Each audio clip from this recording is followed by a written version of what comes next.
Então, boa noite a todos. Que a doce paz de Jesus nos envolva, encha os nossos corações, para que estejamos aqui prontos para receber todas as bênçãos que a espiritualidade sempre tem para nos oferecer. Para iniciarmos, do livro Vinha de Luz, Chico Xavier, pelo Espírito Emmanuel, a lição número 171, intitulada No Campo Físico. Semeia-se corpo animal, ressuscitará corpo espiritual. Paulo, 1 Coríntios 15, 44. Ninguém menospreze a expressão animal da vida humana a pretexto de preservar-se na santidade. A imersão da mente nos fluidos terrestres é uma oportunidade de sublimação que o espírito operoso e desperto transforma em estruturação de valores eternos. A sementeira comum é símbolo perfeito.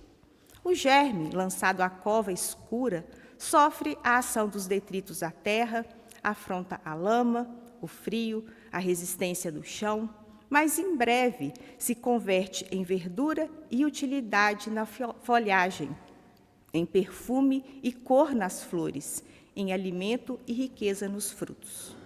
Compreendamos, pois, que a semente não estacionou, rompeu todos os obstáculos e, sobretudo, obedeceu à influência da luz, que a orientava para cima na direção do sol.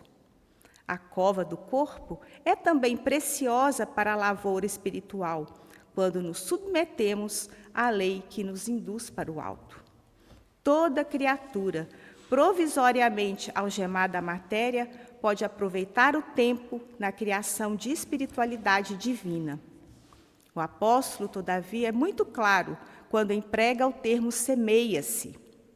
Quem nada planta, quem não trabalha na elevação da própria vida, coagula a atividade mental e rola no tempo, à maneira do seixo, que avança quase inalterável a golpes inesperados da natureza. Quem cultiva espinhos, naturalmente alcançará espinheiros. O coração prevenido, que semeia o bem e a luz no solo de si mesmo, espere feliz a colheita da glória espiritual. Pai amado, aqui nos encontramos mais uma vez, de corações e mentes despertos, na busca do entendimento que nos conduzirá a planos mais altos. Auxilia-nos, Pai, dá-nos o discernimento, a força e a fé de que necessitamos, para que essa nossa caminhada seja produtiva não só para nós, mas para todos aqueles que também estiverem juntos de nós. Que o Teu amor nos envolva todos aqui reunidos, encarnados e desencarnados. Que Jesus seja para cada um de nós a luz, a clarear mentes, a clarear caminhos, para que assim prossigamos convictos de que o amor vencerá. Que Dr. Bezerra, nosso querido mentor, envolva a nossa querida palestrante, para que a sua mensagem seja fluida e nos atinja naquilo de que mais necessitamos. Muito obrigado, Pai, por tudo, e em seu nome que iniciamos a palestra pública desta noite. Que assim seja.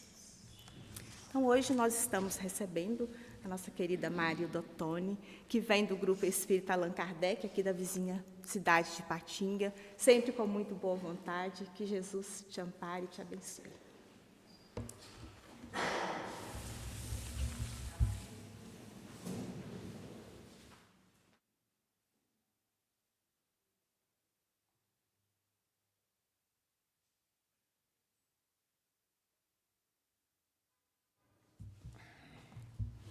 Boa noite. É uma satisfação estar aqui neste ambiente, como de todas as outras vezes. E aí eu quero que essa reciprocidade que eu sei que vem de lá seja a mesma que eu sinto daqui para lá.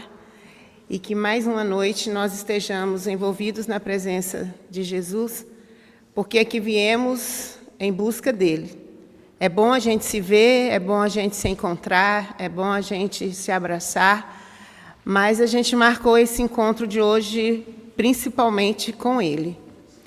E é com a presença de Jesus que nós queremos colocar aí todas as nossas angústias, deixar que Ele continue lendo a nossa alma, como Ele sempre faz, e nesse momento a gente se entregar e deixar que, por mérito de todos os esforços que todos nós estamos fazendo, com certeza, nós possamos ser agraciados com as dádivas e saiamos daqui com uma força de fé diferente, com algo que nos impulsione, que nos faça ter boa vontade, que consigamos reagir a todas as situações que estão presentes na nossa volta, enfim, que a gente se sinta feliz, que é isso que Ele espera, porque o feliz é o bem-aventurado que espiritualmente crê que está amparado, que vai ser sustentado, a despeito das lições que nós temos que passar, porque estamos aqui para nos aperfeiçoarmos espiritualmente.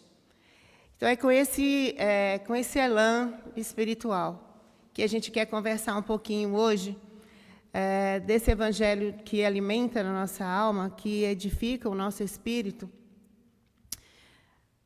por um caminho que todos nós já percorremos. Tenho claro que nós não vamos falar de um assunto, nós não vamos pegar uma parte dos ensinamentos do Cristo que já não tenha sido um momento de leitura, um momento de reflexão, um momento de estudo. Porque a gente vai conversar hoje sobre uma parábola. E parábola é a forma que Jesus conversava conosco. Toda vez que Ele precisava nos ensinar, toda vez que Ele precisava nos dar uma dica, era por uma parábola.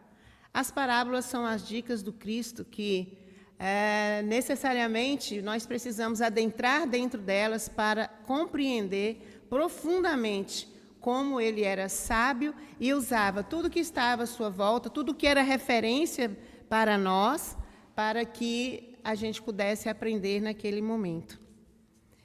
E aí a gente sabe que não foram nenhuma nem duas, né? Foram várias parábolas que nós tivemos, e nós vamos ver que lá no Novo Testamento, se a gente for buscar, listar, nós vamos encontrar por lá umas 40 parábolas para que a gente pudesse refletir.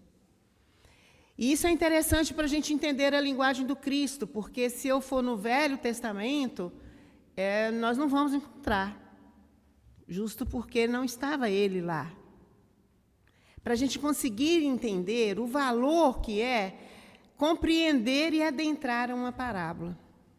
Emmanuel costuma nos dizer, entre muitos dos seus ensinamentos, todos, né, os seus ensinamentos, ele costuma dizer para a gente que a parábola é como uma árvore e que nós precisávamos compreender que, a partir dela, então, se constrói frutos, que são as nossas obras. E que a árvore, ela é algo que dá a vida. E que nós precisamos, então, entender assim, o que a parábola realmente quer nos ensinar. Outra referência interessante para a gente conversar de parábola, eu gostaria de contextualizar, falando um pouco de parábola, porque às vezes fica parecendo tão comum que a gente perde a essência e lê como se fosse uma história, como se fosse um conto. Mas, na verdade, é uma experiência real que Jesus utiliza para nos ensinar. Tem um autor, não é espírita, né, David Blade, ele é até um pastor. Ele tem uma obra que se chama Jesus Cristo sobre a ótica do Oriente Médio. E lá nessa obra, ele fala justamente da parábola. E ele faz outra analogia para a gente conseguir ver que quando eu estou estudando, quando eu estou lendo, quando eu estou refletindo uma parábola, o quão importante seria, porque ele diz que a parábola é como se você estivesse adentrando a um lar, entrando dentro de uma casa. Então, nós vamos entrar dentro de uma casa hoje. Nós vamos entrar dentro dessa parábola, e por esta parábola, você vai olhar pelas janelas, você vai olhar pelas portas dessa casa e vai enxergar a realidade, a partir do que ela vai te mostrar. É o que tem dentro desta casa que te faz enxergar diferente pela janela, ou pela porta, ou pela fresta. Então, eu preciso entrar dentro da parábola, preciso entendê-la para que ela realmente possa fazer com que eu enxergue, visualize melhor o que está lá fora. E o convite dessa noite é que a gente, então, entre dentro desta parábola. Que provavelmente, como eu disse, todos vocês têm uma referência dela. E essa parábola, a gente vai fazer referência dela no Evangelho de Mateus. A gente vai encontrá-la no Evangelho de Lucas, a gente vai encontrá-la no Evangelho de Marcos. Em cada um desses evangelistas, ela tem uma conotação, mas todas elas deixando a mesma sinalização. É uma parábola de progressão, é uma parábola de evolução. E por que parábola, né? Porque Jesus não conversou com a gente por apólogos. Se ele conversasse com a gente por apólogos, ele usaria histórias que falariam de seres inanimados, como a gente vê. Então, quando você escuta alguma coisa que está usando como referência a nuvem, o sol, a chuva, o vento, isso são apólogos. Ele poderia também ter escolhido conversar com a gente pelas fábulas, que aí, ao invés de ser seres inanimados, nós iríamos então conversar e termos direcionamentos através dos animais. Então, as fábulas usam os animais como referência para nos ensinar isto ou aquilo. E aí você vai ver, e tem tantas fábulas bonitas que, com o seu conceito moral, nos leva à reflexão. Seres inanimados, animais, não. Jesus sabia que para poder alcançar cada um de nós, ele tinha que falar para nós, como nós. E por isso as parábolas, porque as parábolas, na verdade, elas vão usar sempre a referência humana. É a pessoa humana que está ali. São as pessoas que são representadas nas parábolas. Por isso, ele diz para nós em parábolas. Porque o que a gente não, às vezes, consegue conceber é que quando a gente está aqui, quando a gente está no estudo, quando a gente está no Evangelho no lar, todo momento em que a gente abre o Evangelho de Jesus, a gente fala assim, então, vou estudar o Evangelho. A gente vai começar a entender que, na verdade, a gente não está aqui para estudar o Evangelho. A gente está aqui para se estudar a partir do Evangelho de Jesus. Se eu não entrar para dentro daquele ensinamento, ele vai ser só um ensinamento. Ele vai ser um conhecimento que eu vou adquirir. Mas se eu quero transformação moral, se eu quero realmente evolução espiritual, se eu quero consciência espiritualizada, eu preciso inverter o meu posicionamento. Então eu abro o Evangelho e vou me colocar lá dentro dele. E a partir dele, então, me posicionar. Melhore nisso. Você está indo bem nisso. Honório de Abreu, que é o nosso, o pai do Evangelho Humildinho, o querido, ele dizia isso com muita clareza, que se você estiver aqui, estudando o Evangelho de Jesus, e você não estiver pensando em você, na sua postura, na sua conduta, no seu caminhar, no seu ontem, no seu hoje, num propósito do amanhã, necessariamente nós estamos aprendendo, sim. Mas nós necessariamente não vamos estar num processo de transformação. É manter a disciplina de escutar e se autoconhecer.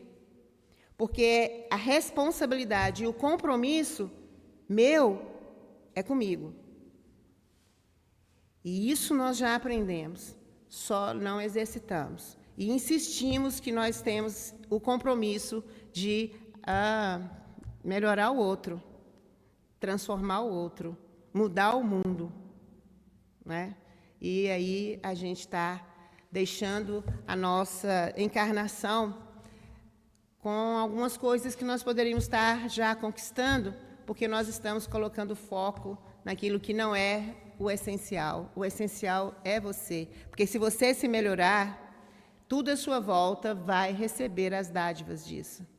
O Espírito irradia por onde ele estiver. Aonde ele estiver. Pergunta 92 do Livro dos Espíritos nos afirma isso. A qualquer hora, a qualquer momento, onde nós estivermos, o nosso Espírito está irradiando. O quê? O que eu já consegui transformar. Então, se eu quero realmente fazer mudanças, se eu quero realmente contribuir para que os espaços por onde eu caminho estejam mais harmonizados, eu preciso me autoconhecer. Por isso que o convite é que você, então, adentre essa parábola. Porque ela fala de pessoas, ela fala de nós. E muitas das vezes a gente não consegue se aperceber disso. Essa parábola que nós vamos encontrar em Mateus, em Lucas e em Marcos, é a parábola do semeador. E ela começa com um comando. O semeador saiu a semear. Ela tem uma introdução. Você vai lá no Evangelho de Mateus, você vai ver, ele faz uma introdução dessa parábola, contextualizando que dia que foi que Jesus trouxe essa parábola para nós. Foi no mesmo dia em que Jesus foi chamado, ele estava fazendo a sua preleção em algum lugar, e alguém chamou lá à porta e disse, sua mãe e seus irmãos estão te chamando. Daí ele diz, quem é minha mãe, quem são meus irmãos? Foi nesse dia.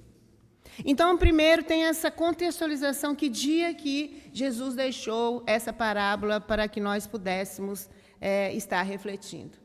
Naquele dia, mas já no fim daquele dia, Jesus sentado à beira do mar, ele então, era só ele aproximar, que aí a multidão se fazia à sua volta. Não foi diferente naquele dia. E aí, então, Jesus aproveita sempre a oportunidade, coisa que a gente, às vezes, não consegue perceber. Se estamos juntos, se nos aproximamos, se tem mais de um, por que nós não estamos, às vezes, aproveitando para que esses sejam espaços que nós conseguíssemos conversar sobre o Evangelho? Não é uma coisa que fica na nosso coloquial, né? A gente fala de tantas coisas, comenta de tantas coisas e necessariamente, às vezes, não conversamos sobre o Evangelho.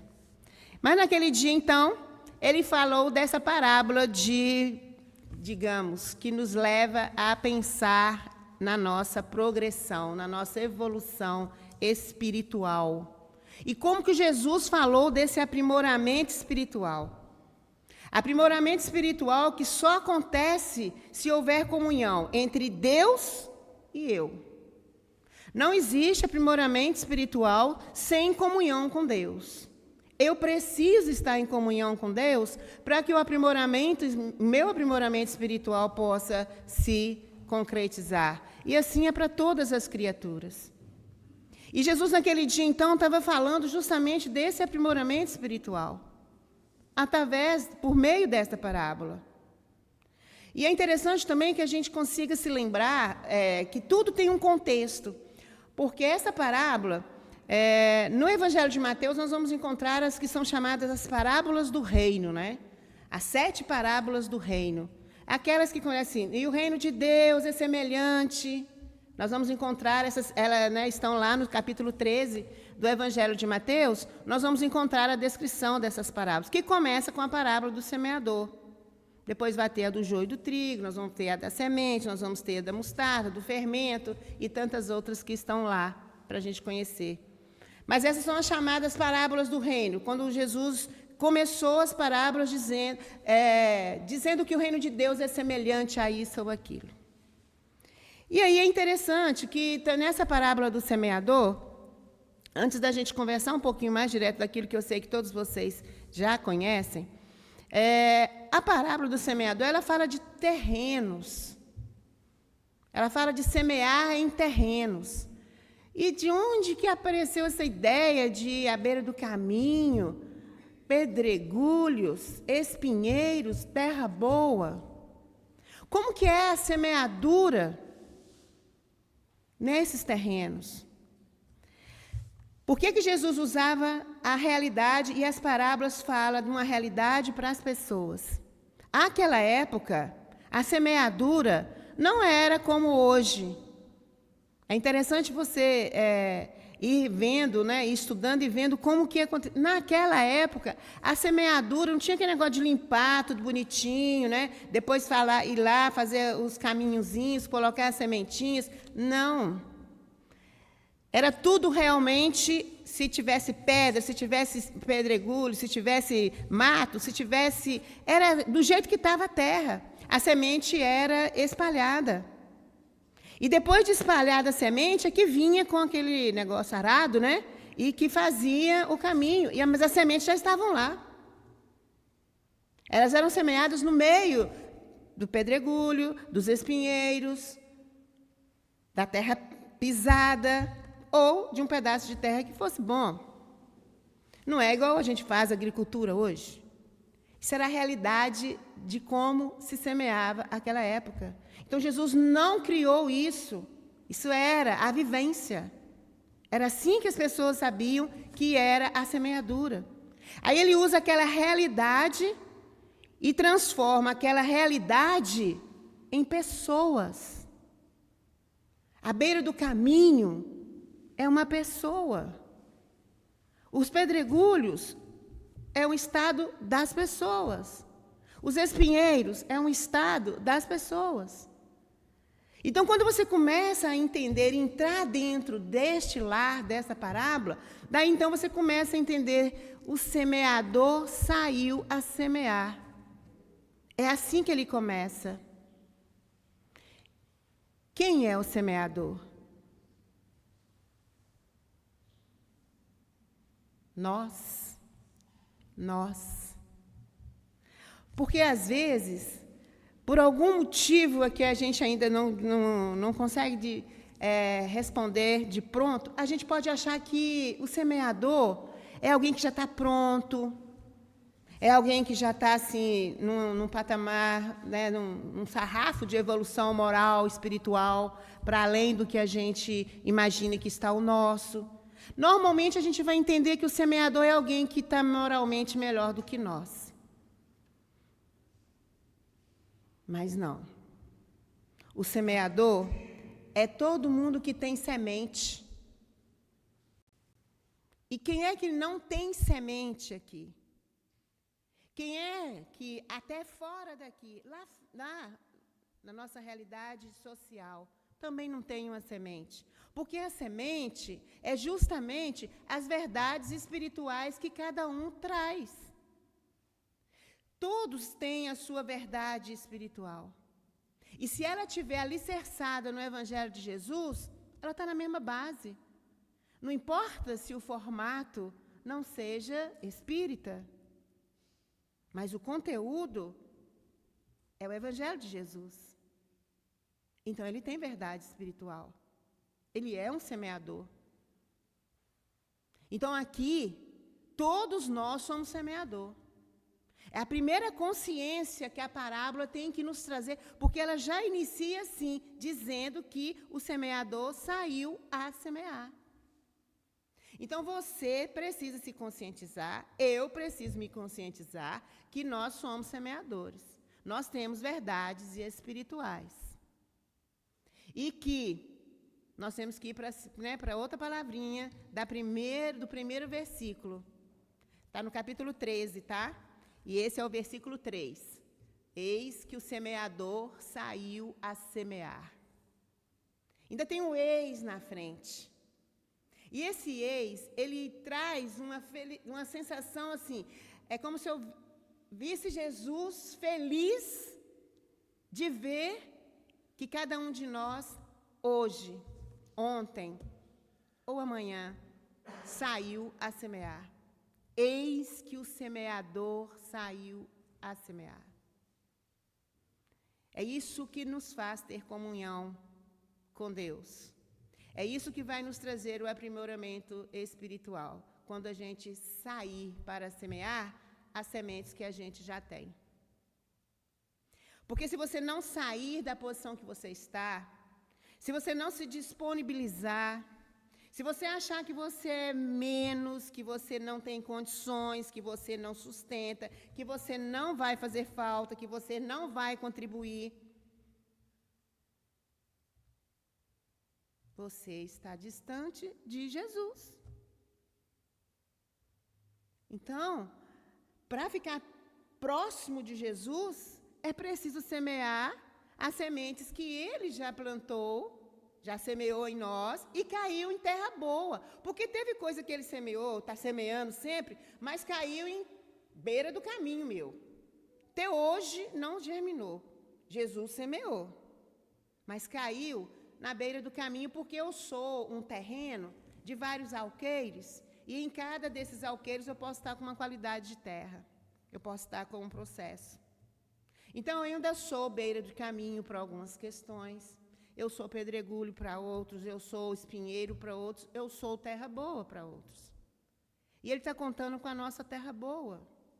Para ajudar a gente a trabalhar essa terra pisada, esse coração duro que a gente tem para algumas questões. Isso é beira do caminho. Beira do caminho é aquilo que o evangelho não germina de forma nenhuma, porque eu sou coração duro. Não, agora não, nessa encarnação não, né? Sabe aquelas coisas que a gente ainda não abriu mão? Isso é só a beira do caminho. Jesus está semeando lá. E tem outras pessoas também semeando lá. Aqueles que tentam e falam para você assim, Marilda, né? Presta atenção, olha, escuta, vê. Não, ainda não. Essa pessoa que está semeando em mim, ela precisa continuar semeando. Porque o dever do semeador é semear.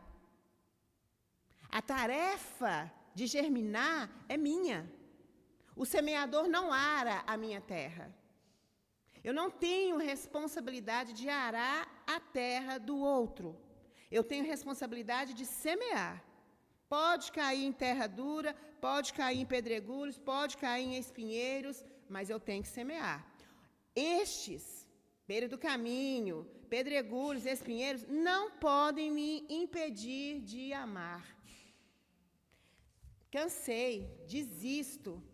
Não, com fulano eu não mexo mais. Não, isso aqui eu não trabalho mais. Isso não é do semeador. Porque não é responsabilidade minha germinar a semente do que eu estou levando ao outro. Isso tem que nos acalmar e nos fazer ter claro que as sementes espirituais que nós temos, nós vamos semear. Are a sua terra, meu bom amigo, meu filho, meu companheiro, meu colega de trabalho, meu amigo da casa espírita, né? Ou meus desafetos, aqueles com os quais eu ainda tenho dificuldades de ter uma convivência mais harmoniosa, mais saudável, porque a gente já não fala mais de inimigo. A gente fala daquelas pessoas, daquelas relações que nós ainda não conseguimos ter elas harmonizadas. Esse é o nosso caminho aqui hoje. Mas aí, então, a gente vai para dentro da parábola, entendendo que, se eu não sair para semear, o que essas sementes vão acontecer com elas? Se eu for lá na parábola dos talentos, a gente já sabe. Você está colocando elas debaixo da terra? Você está guardando para mofar? Ela não vai multiplicar. E aí a gente também vai ver que a nossa caminhada, o nosso aprimoramento espiritual também não avança. E às vezes a gente não está compreendendo. Nós estamos com a sacola cheia de semente. Não estamos semeando. Ou então estamos jogando em terreno que a gente falou assim, ali acabou, não semeio mais. Eu não tenho. Imagine se Deus, se Jesus, os benfeitores espirituais chegassem em algum momento e falassem assim, ali não vou semear aquela menina mais não. Porque terreno ali não dá não.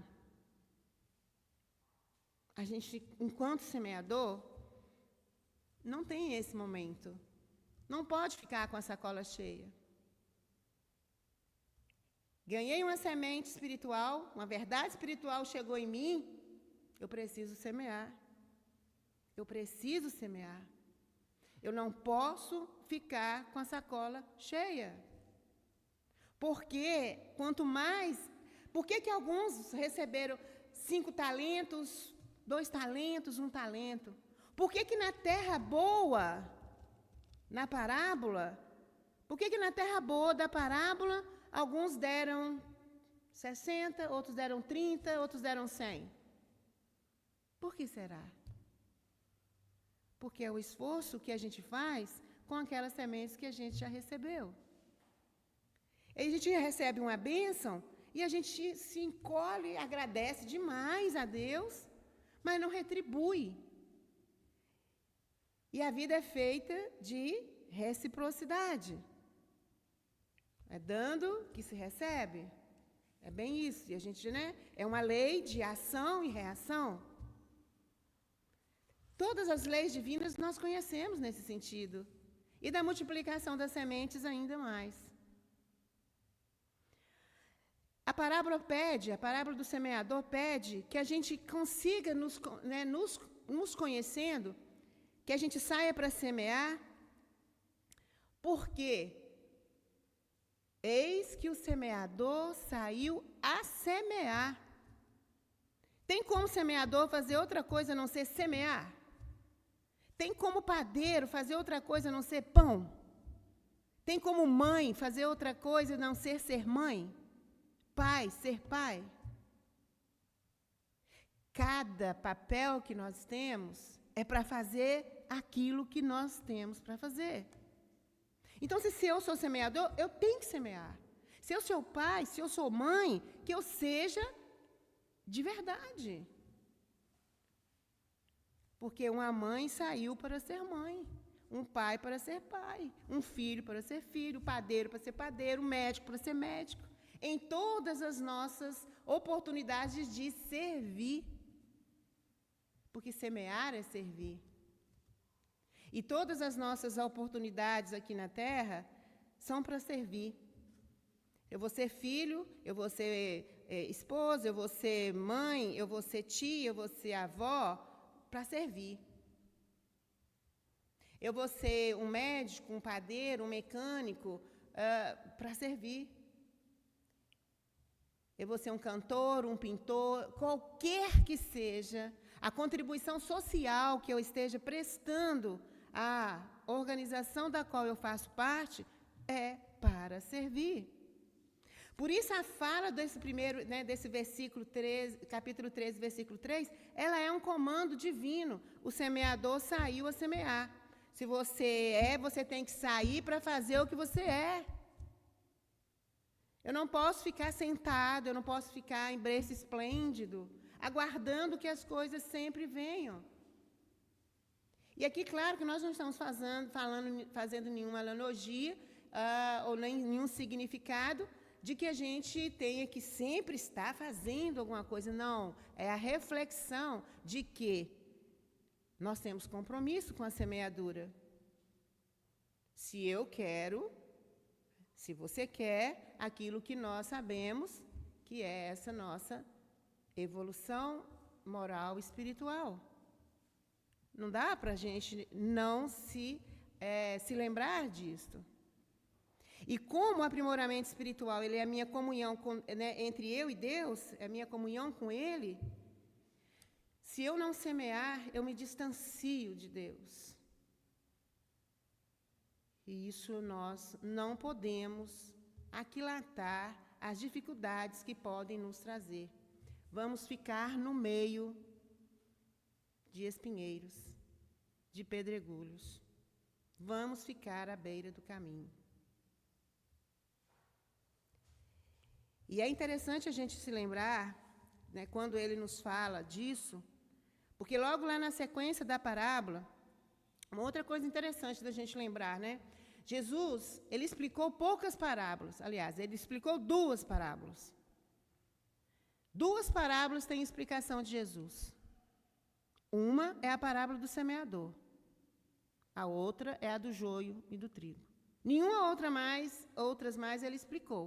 Mas essa tem explicação de Jesus. Se você pegar o Evangelho de Mateus e for na sequência, você vai ver que tem lá a explicação da parábola do semeador. Eu sempre entendo isso e reflito que isso é um sinal. Tipo, haverá sinais sempre. Para mim, esse é um sinal.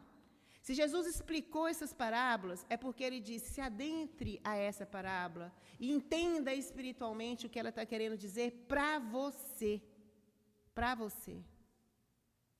Entenda que uma semente, necessariamente, não precisa estar num formato de agricultura para germinar, como a gente vê hoje, tudo bonitinho.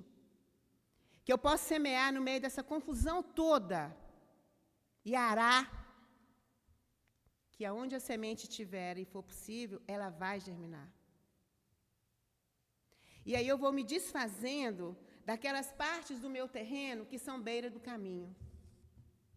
Porque sempre haverão mecanismos para nos fazer refletir sobre estes caminhos. Lá na beira do caminho tem um mecanismo. E o mecanismo é qual? É as aves do céu. E como isso é interessante. Lá nos pedregulhos, nós vamos encontrar o sol quente, que vai queimar. E lá, né, nos espinheiros, os espinhos. São mecanismos. Para fazer a gente entender o quê? O que a gente pode estar refletindo? Na beira do caminho, são aquelas pessoas que são ainda com o coração muito duro.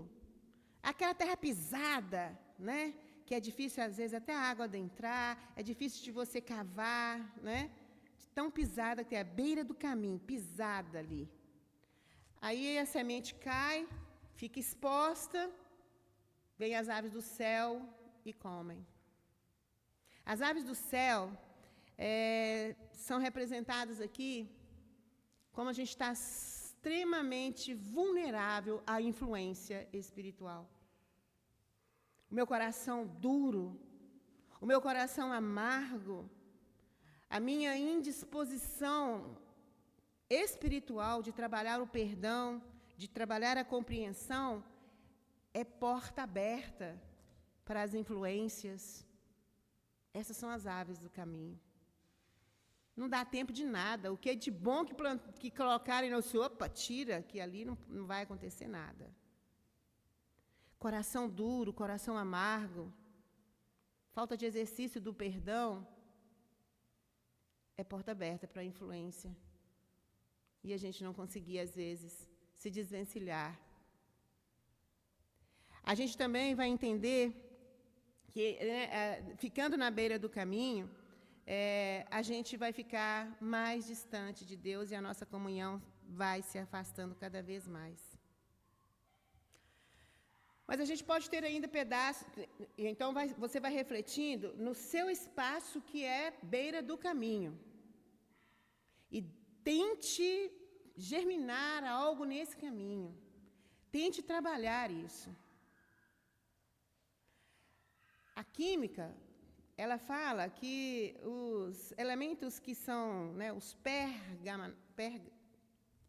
pergamanatos, esses, o eu quero só o prefixo, é aquele elemento que já está saturado. Ou seja, ele não tem mais alcance de reação, ele está chegando no seu limite máximo. O perdão é o limite máximo do amor. Você quer ir no máximo do amor? É o perdão. Você quer fazer a sua terra da beira do caminho se tornar uma terra boa, ou pelo menos começar a trabalhar isso, é você ter que refletir nisso. Então, você tem que identificar por que eu ainda sou beira do caminho aqui. Por que isso aqui para mim ainda é tão difícil? Por que sabe aquelas coisas assim, isso aqui para mim é isso e pronto. Eu vou trabalhar assim, essa situação e pronto. Sabe quando a gente não tem abertura? Sabe quando a gente não consegue diluir a convivência, a relação, o sentimento, a prática? Nós precisamos desse nós precisamos saturar o amor em nós. E a saturação do amor se chama perdão. Aí eu tomo conta da minha beira do caminho. Mas eu consigo também identificar aqueles momentos que eu sou pedregulho. Que momento que eu sou pedregulho? Eu estou indo bem, eu estou vindo, eu estou participando, eu estou me envolvendo espiritualmente, eu estou no trabalho. Daí começam a vir as provas. Aí começam a aparecer as provações no meu caminho. E os problemas, as dificuldades. Aí eu queimo. Isso queima a minha energia, a minha fé, a minha certeza, a minha fala com firmeza, o meu desejo de levantar e ir. E aí eu não germino nesse terreno. Porque os problemas, as intolerâncias, as dificuldades, elas me fazem perder o viço e eu me distancio mais uma vez de Deus, de Jesus, da espiritualidade. Eu perco a minha comunhão com Deus. Bom, não bastasse isso, eu posso também ter um pedaço em mim que são de espinheiros. Pedaços que eu falo são fases, momentos, ciclos da nossa jornada, que se a gente não vai amadurecendo de uma maneira inteira, se vai uma coisa ali, outra, agora está bom, daqui a pouco a gente abre mão, daqui a pouco a coisa vai devagar e tudo, porque a gente se decepciona, a gente fica frustrado, a gente fica achando que a gente está fazendo muito. Semeador tem que semear. O beira do caminho, o espinheiro, o pedregulho, que é o outro, que é onde eu estou semeando, não pode me impedir de amar. Porque quando isso acontece, isso ecoa em mim. A minha colheita também não acontece.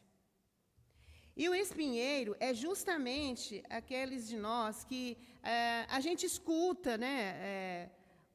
O pedregulho também tem muito disso, né? A gente se emociona com aquilo que lê, com aquilo que ouve, com aquilo que a gente vê acontecer, mas daqui a pouco aquilo se vai. 3 horas depois já não tem efeito mais. Os efeitos são muito curtos. O prazo de validade é curto. É importante que a gente esteja vivendo isso, mas o prazo de validade é curto. Isso ainda é o nosso terreno de pedra, é o nosso terreno de espinho. Que essas coisas duram pouco tempo. O efeito delas não permanece. E o espinheiro, o que nos sufoca, na grande maioria das vezes? Quando a gente começa a se distanciar do mundo espiritual e as coisas materiais começam a ficar muito fortes em nós.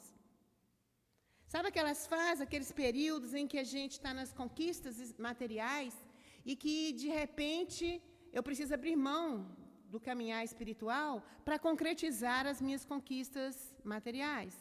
Então, os meus negócios, minhas buscas daquilo, tudo aquilo que eu acho que eu preciso necessariamente, mas que não é de Deus.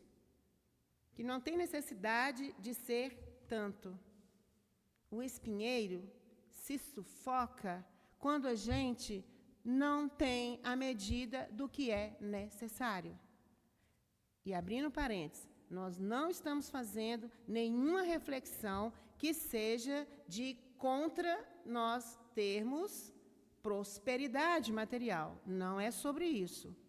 Não é sobre não ter prosperidade espiritual. Desculpa, prosperidade material. É sobre a prosperidade material sufocar a minha busca espiritual. É só sobre isso. Nós podemos ter tudo que o mundo material nos oferta, mas nós não podemos perder a medida do que é necessário.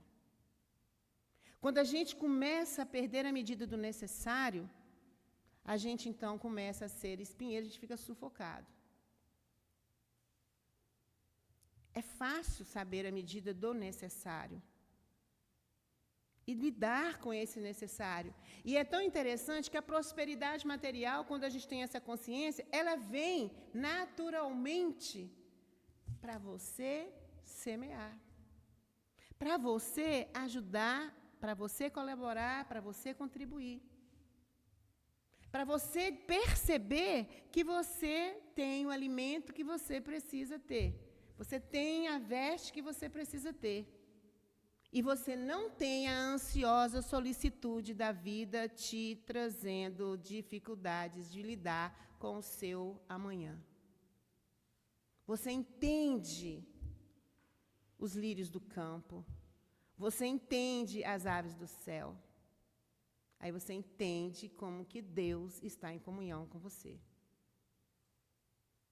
Isso é tão prazeroso da gente conseguir trabalhar, que é muito bom. A gente sabe como é bom. Falei assim, nossa, vou poder calçar a mim e calçar a outros.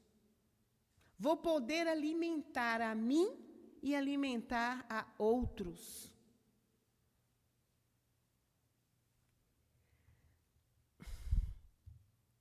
O Espírito sabe quando ele está vivendo o Evangelho. Porque é nessa hora que ele sente a comunhão. Ele sente a receptividade da palavra de Deus, porque ela depende do amor que eu estou tendo. Ele entende a compreensão e a aceitação que a palavra de Deus precisa ter na nossa vida para se tornar frutífera. Porque, senão, a palavra de Deus que está com a gente não está dando frutos. E a parábola do semeador fala disso. Tem que dar frutos. Da mesma forma que ele vai fazer a gente entender que a resposta que a gente precisa ter da parábola do semeador, ela é variável. Cada um vai conseguir ir no alcance que ele tem condições. E que eu não vou exigir de você que vá até o grau que o outro está indo. Até o grau que eu acho que eu estou indo, que pode ser mais alto do que o seu. Três evangelistas falando desta parábola. 3 evangelistas trazendo 3 conotações para a gente refletir. E isso é muito importante. A receptividade da palavra de Deus depende do amor que você está semeando. Mateus fala assim na parábola do semeador. A compreensão e a aceitação da palavra de Deus vai nos levar a ter frutos. É assim que Marcos faz a gente refletir a parábola do semeador. E Lucas faz a gente refletir que nós precisamos ser receptivos. Não é só ter o amor. Nós precisamos ser receptivos e perseverantes, para que nós consigamos chegar a um ponto de uma fala, que aí agora eu estou achando ótimo, porque daqui eu não estou conseguindo enxergar as horas, entendeu? Então, sinto muito, tá? Ainda tenho quantos minutos? 12 minutos, então tá bom. Aí, então, a gente vai chegar lá numa fala, que está lá, uma fala de Paulo aos Coríntios, a segunda carta de Paulo aos Coríntios, que eu gostaria muito de realmente conseguir viver o Evangelho para conseguir falar da forma como Paulo falou, com a verdade que a gente sabe que ele falou. O amor de Deus me constrange. O amor de Deus me constrange. A gente consegue entender o alcance dessa fala de Paulo?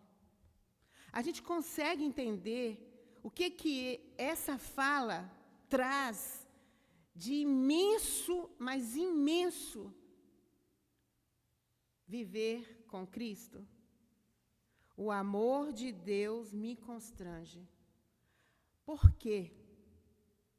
Por que o amor de Deus constrange a Paulo?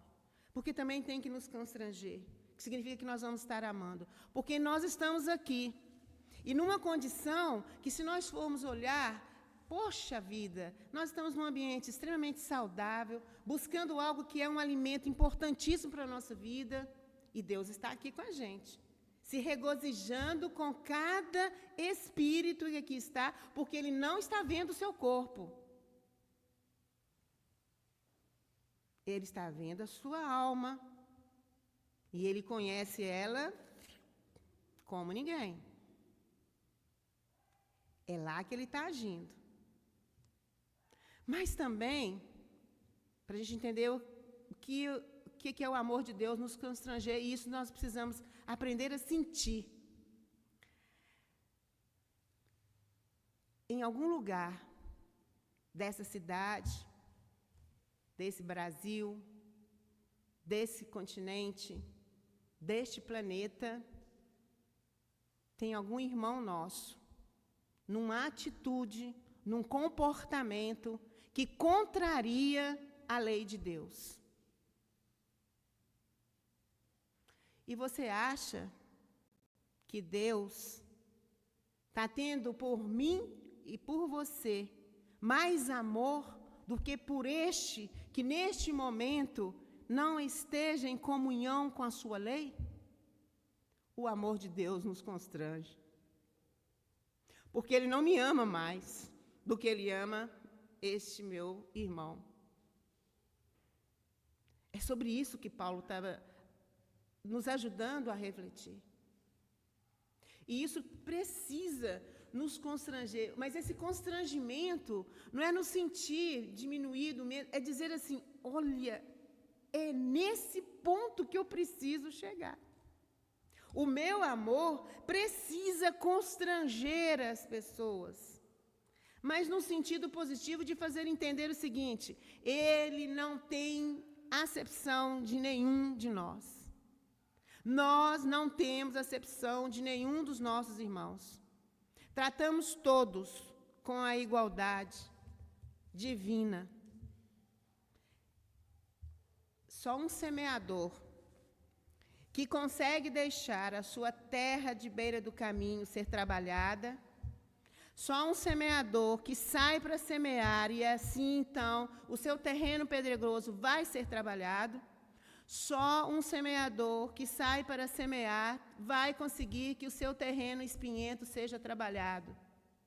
Para quê? Para chegar lá na terra boa que eu já tenho, mas para que a minha terra boa consiga dar 100%. Porque ele disse na parábola que teve uma parte daqui que caiu sobre terra boa e dava fruto. Está acontecendo com todos nós. Só que uma 100, outra 60 e outra 30. Até quando está na terra boa, não tem garantia que a gente está dando 100%. Como que eu vou dar 100%? Porque é isso que todos nós queremos, dar 100%. Que bom que já estamos dando 30, 45, né? Até menos de 30, 15. Mas a gente quer dar 100%. Mas só frutifica na vida, segundo Emmanuel, lá em Pensamento e Vida, ele fala para a gente, só frutifica na vida o que se sente. Tudo que nós estivermos fazendo e nós estivermos realmente sentindo, aquilo mexeu lá dentro, né?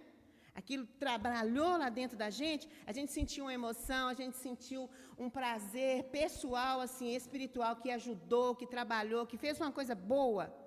Então, quando você faz e você sente, aí você frutificou, segundo Emmanuel. Fora isso, é tudo preparação. É assim que ele fala. Só frutifica na vida o que se sente. Fora isso, é tudo preparação. Ler um livro, se você não está sentindo aquilo ali que você está lendo, refletindo, é preparação. Vir na palestra pública, assistir palestra pública, e necessariamente aquilo não for uma reflexão pessoal para você, é preparação. Ir para os estudos, é preparação, se não estivermos sentindo. Ir para qualquer tarefa sem sentir, é preparação. Então, nós estamos mais em preparação ou nós já estamos realmente frutificando? Aí a gente vai descobrindo como é que a gente vai dando 30%, 60%, 100%. É bom que a gente vá na preparação, ninguém está sendo dispensado da preparação, não, tá? Porque se você não vier na preparação, você não vai sentir. Então, assim, tem que sentir. fez, mas sentiu que fez. Tipo, Jesus viu que saiu dele, né, quando a mulher tocou nas suas vestes. Viu que saiu de você algo que é amor. E a gente sabe, quando sai, isso é sentir. Isso não é mais, isso frutifica. Então, nós queremos, sim, ser aqueles que vamos estar conseguindo frutificar, porque estamos sentindo o que nós estamos fazendo. Porque nós temos a consciência que nós somos semeadores e que nós estamos saindo para semear os conhecimentos espirituais que nós já temos, que nós não vamos ficar de sacola cheia, porque essas sementes vão mofar, a sacolinha vai deteriorar, ela vai cair em qualquer lugar, e isso não é o caminho que Ele nos trouxe como sendo a nossa senda. Não é para ficar com o embornal cheio de semente, é para semear as sementes. Deixe que o outro are o terreno dele. Semeie naquele mesmo terreno quantas vezes você achar que for necessário. E é para sempre o necessário, se você não sabe. Não é quantas vezes você achar que é necessário. O necessário é para sempre. Enquanto aquele terreno não germinar. E isso é tão certo, e que nós temos que germinar é aonde a gente está. E semear aonde a gente está. E a gente tem mania de achar que tem que semear em outro lugar, porque ali não vai germinar. Aí, então, a gente vai pegar uma fala de Jesus, lá em Boa Nova, no capítulo em que a gente vai ver Jesus, né, quando a gente vai conversar com o capítulo que fala de Joana de Cusa. Naquele capítulo, Jesus tem um diálogo com Joana de Cusa, e Joana conhece, né, o Evangelho de Jesus, ela quer viver o Evangelho de Jesus, quer seguir Jesus, mas não era a mesma coisa com seu companheiro. Era o contrário, ele não aceitava o Evangelho do Cristo, ele não aceitava o cristianismo. Então, ele era rota de colisão dentro de casa com ela, porque ela querendo seguir o amor do Cristo e ele contrário, adversário do cristianismo.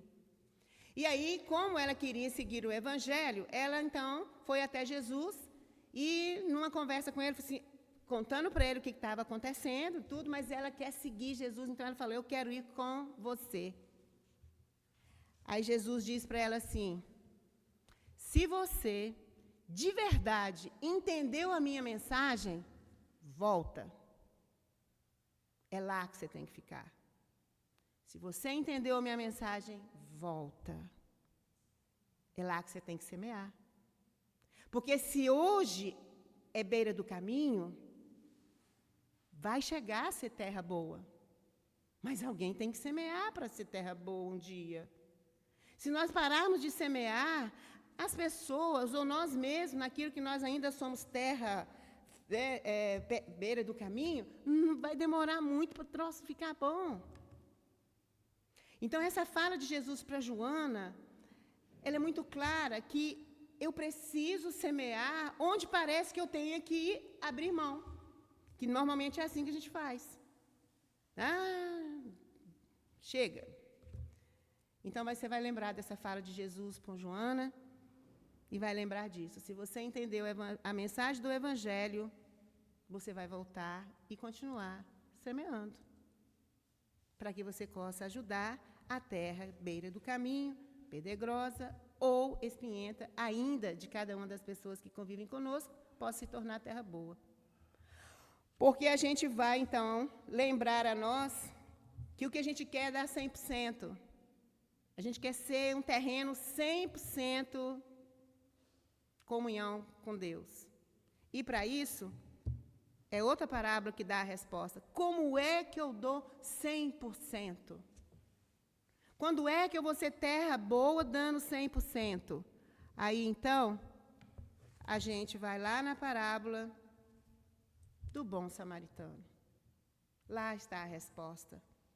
O que é uma terra que dá 100%? O que é uma terra que representa tudo? Que representa Deus, que representa o próximo, que representa nós mesmos.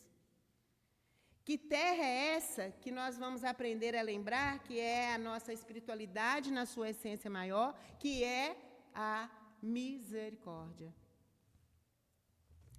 E então a gente vai ler, para a gente lembrar como é que eu vou dar, quando é que eu vou ser terra boa dando 100%. Foi quando o fariseu perguntou a Jesus, depois de fazer o quê herdarei a vida eterna? Aí Jesus disse para ele, respondeu perguntando, o que está escrito na lei? Que lei que Jesus estava se referindo? O Velho Testamento. Lá, em Deuteronômio, em Levítico, você vai encontrar o que está escrito na lei. Mas Jesus depois ainda falou com ele assim, como lês? Uma coisa é o que está escrito na lei, outra coisa é como que você está lendo. Você está lendo passando pelo seu ego, pelo seu desejo, por você, ou você está lendo entendendo a mensagem? Então, Jesus é claro, ele fala, o que está escrito na lei? Como você lê o que está escrito lá? E aí, então, ele disse, o que está escrito na lei? Amarás o teu Deus de todo o teu coração, de toda a tua alma, com toda a tua força e com toda a tua mente, e o teu próximo como a ti mesmo. E Jesus, então, disse-lhe, respondeste de forma justa. É um detalhe, mas é muito importante. Jesus não disse assim, respondestes de forma correta. Respondestes de forma justa. Faze isto e viverás. É assim que eu vou dar 100%. No dia em que eu tratar o outro como eu gostaria de ser tratado, no dia que eu fizer ao outro que eu gostaria que fizesse a mim mesmo, no dia que eu amar ao próximo como a mim mesmo, no dia que eu voltar lá na essência do cristianismo, que é amar o próximo como a ti mesmo. Lembrando que isso é uma fala que Jesus disse que era uma fala justa, porque a gente vai se lembrar no nosso caminhar que Deus é bom. Mas você não pode esquecer nunca que antes de ser bom, Ele é justo. E às vezes na hora que Ele parece que não foi bom com você ou comigo, Ele estava sendo justo. E ser justo, Ele é ser bom. Com Deus, isso está intrínseco, né? Ser bom e justo. Aqui, para nós, isso ainda não é entrelaçado, mas você tem que se lembrar disso. Em nenhum momento Deus deixou de ser bom, porque em todos os momentos Ele é justo. E sendo justo, Ele é bom. E dessa forma, eu vou conseguir, você vai conseguir, cada um dos seus filhos vai conseguir caminhar, na certeza de que eu sou um semeador. Eu preciso sair e fazer aquilo que me é dado fazer, que é semear. Semear as verdades espirituais que já estão sob o meu olhar. Porque o meu olhar precisa ser sensível, para que eu consiga realmente, às vezes, compreender tantas diversidades, intolerâncias, dificuldades, tropeços que estão aí no nosso caminhar. E se isso se torna cada dia mais um exercício, nós vamos ver que entender da justiça de Deus é aprender a amar de forma constrangedora. Essa é a justiça de Deus. Ele ama de uma forma constrangedora, coisa que nós talvez ainda não conseguimos fazer. E que nós estamos querendo muito, constranger amando, para as pessoas perceberem que é isso que nós precisamos multiplicar. Bem, tá difícil viver sem você por aqui. Vem colorir nosso mundo e nos fazer feliz. Traz teu amor que é tão forte e de muita beleza. Meu coração não consegue viver na incerteza. Abra a porta e deixe entrar esta paz que faz o amor imenso,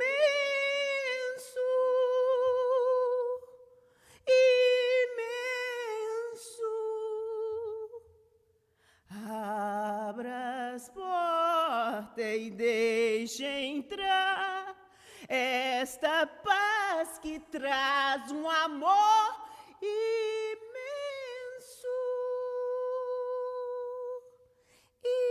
imenso, imenso.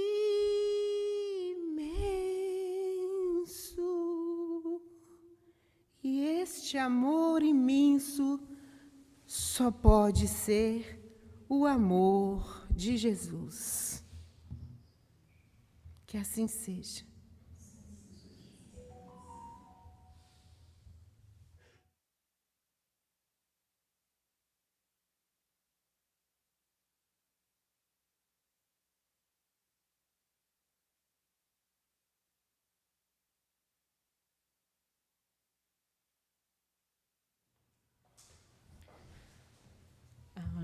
Muito pouco para falar depois disso tudo, né? Porque a Marilda realmente é maravilhosa e trouxe para nós uma perspectiva diferente da parábola do semeador, que é uma parábola tão rica que a gente, quando para estudar, a gente percebe que podemos ser o semeador, podemos ser a semente, podemos também ser a terra, né? Então vamos aproveitar esse momento e elevar os nossos pensamentos a Deus, em gratidão por tamanha riqueza que nos foi oferecida nestes instantes de estudo, tão breves, instantes tão ricos, e que com certeza nos darão forças e sabedoria para as nossas caminhadas. Gratidão, Senhor. Gratidão por nos amar tanto com esse amor constrangedor, que nos mostra o quanto somos capazes de crescer diante do seu olhar, o quanto somos capazes de fazer pelo nosso próximo, porque o Senhor nos capacitou para isso. Gratidão, Senhor, pelos benfeitores amigos que aqui se encontram a nos amparar, a nos envolver. E nós queremos te pedir que estenda sobre todos as suas mãos dadivosas, sobre cada um de nós que aqui estamos, sobre os nossos entes queridos, encarnados e desencarnados, sobre todos aqueles cujos nomes se encontram nos nossos livros de preces. Senhor, encaminha os teus benfeitores amigos a cada um, para que cada um seja socorrido conforme a sua necessidade. Abençoa, Jesus, a esta casa de Dr. Bezerra de Menezes, que é um posto de trabalho ao seu dispor. Abençoa todas as tarefas aqui realizadas, a todos os irmãos que aqui vêm de boa vontade para oferecerem um pouco de si para o próximo. Esteja, Jesus, sempre presente nas nossas vidas, e que nós nos mantenhamos dignos de estarmos na sua presença. Que assim seja. Graças a Deus.